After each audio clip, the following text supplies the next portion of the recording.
নমস্কাৰ সকলোকে পুনৰ স্বাগতম জনাইছো আমাৰ অন্য এটা জব ইনফৰমেটিভ ভিডিঅলৈ আজিৰ ভিডিঅটোত আপোনালোকৰ বাবে খুব এটা ভাল খবৰ লৈ আহিছো আপোনালোকৰ বাবে সচিবালয় বিভাগৰ ফালৰ পৰা বহুখিনি পদ মুকলি হৈছে ইয়াতে আপোনালোকে 10th পাছৰ পৰাই মিনিমাম এপ্লাই কৰিব পাৰিব যদি আপোনালোকে 10 পাছ কৰিছে তেতিয়াও এলিজিবল হ'ব যদি 12 পাছ কৰিছে তেতিয়াও এলিজিবল হ'ব যদি আপোনালোকে যিকোনো ডিসিপ্লিনত গ্ৰেজুৱেচন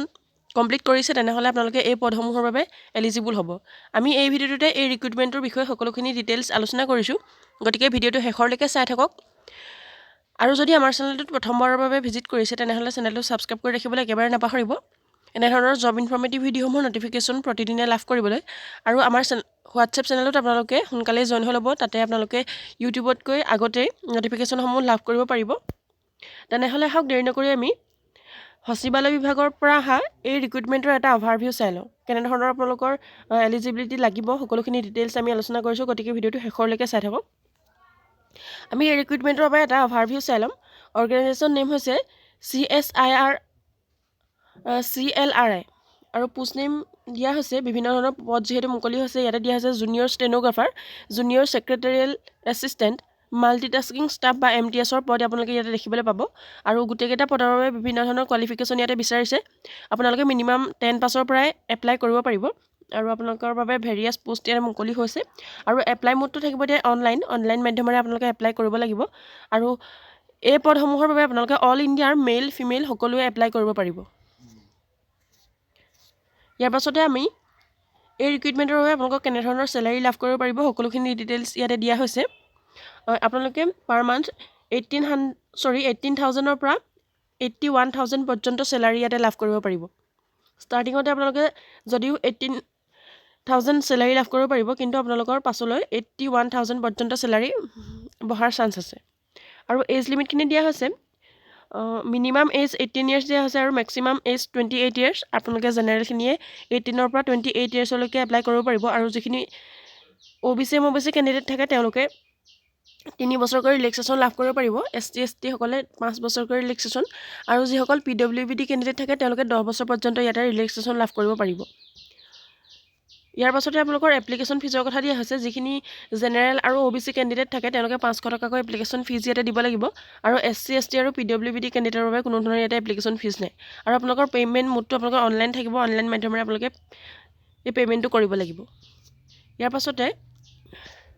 সিলেকশন প্ৰসেস কেনে ধৰণৰ হ'ব ইয়াতে কোৱা হৈছে প্ৰথমতে হ'ব ৰিটেন এক্সাম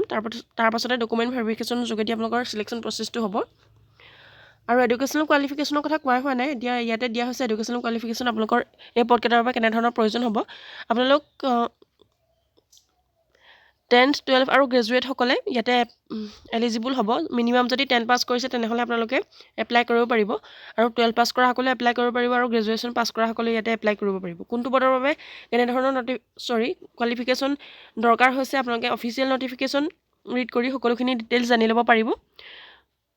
ইম্পৰ্টেন্ট ডকুমেন্টছৰ কথা কোৱা হৈছে passport size photograph signature Aadhaar card education certificate caste certificate age proof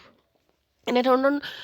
documents হলে আপোনালোকে এই পদকেটাৰ বাবে এপ্লাই কৰিব পাৰিব যদি এলিজিবল আৰু ইন্টাৰেষ্টেড হয় সকলোৱে এপ্লাই কৰি ল'ব পাৰিব খুব এটা ভাল অপৰচুনিটি আপোনালোকৰ বাবে সচিবালয় বিভাগৰ পৰা মুকলি কৰি দিছে আৰু how to apply for CLRI recruitment 2026 আপোনালোকে যদি এই পদসমূহৰ বাবে এপ্লাই কৰিব বিচাৰে বা এলিজিবল আৰু ইন্টাৰেষ্টেড হয় তেনেহলে আপোনালোকে ইয়াৰ যিটো অফিচিয়েল ৱেবসাইট আছে তাতে গৈ আপোনালোকে ভিজিট কৰি অফিচিয়েল নটিফিকেশনখন এবাৰ কেয়াৰফুলি ৰিড কৰিব আৰু তাৰ পাছতে আপোনালোকে তাতে অনলাইন এপ্লাইটো কৰি ল'ব পাৰিব যিখিনি আপোনালোকৰ ৰিকোয়াৰ্ড ডকুমেন্টছ বিচাৰে তাতে আপোনালোকে আপলোড কৰি সকলোখিনি আপোনালোকে ফিল আপ কৰিলে এপ্লিকেশন কমপ্লিট হৈ যাব আৰু ইম্পৰ্টেন্ট ডেটছৰ কথা দিয়া হৈছে অনলাইন ফৰ্ম ষ্টাৰ্টিং ডেট দিয়া হৈছে 23 জানুৱাৰী 2026 জানুৱাৰী 23 তাৰিখৰ পৰাই নটিফিকেশন মুকলি হৈছে আৰু অনলাইন এপ্লাই ষ্টাৰ্ট হৈ গৈছে আৰু লাষ্ট ডেট হৈছে 2 মাৰ্চ 2026 মাৰ্চৰ 2 তাৰিখ পৰ্যন্ত আপোনালোকে ইয়াতে এপ্লাই কৰি থাকিব পাৰিব যোনসকলে এতিয়ালৈকে এপ্লাই কৰা নাই সকলোৱে এপ্লাই কৰি ল'ব পাৰিব আৰু আপোনাৰ বন্ধুসকলৰ মাজত যদি এই ভিডিঅটো এতিয়ালৈকে শ্বেয়াৰ কৰা নাই তেনেহলে শ্বেয়াৰ কৰি দিবলৈ নাপাহৰিব নটিফিকেশনটো ভিডিঅটো ইমানে আছিল যদি ভিডিঅটো শেষৰলৈকে চাই আছে তেনেহলে ভিডিঅটো লাইক কৰিবলৈ নাপাহৰিব আৰু আমাৰ চেনেলটো প্ৰথমবাৰৰ বাবে অহা সকলে চেনেলটো সাবস্ক্ৰাইব কৰি ৰাখিব এনে ধৰণৰ ইনফৰমেটিভ ভিডিঅসমূহৰ নটিফিকেশন প্ৰতিদিনে লাভ কৰিবলৈ ভিডিঅটো শেষৰলৈকে চাই থকাৰ বাবে বহুত বহুত ধন্যবাদ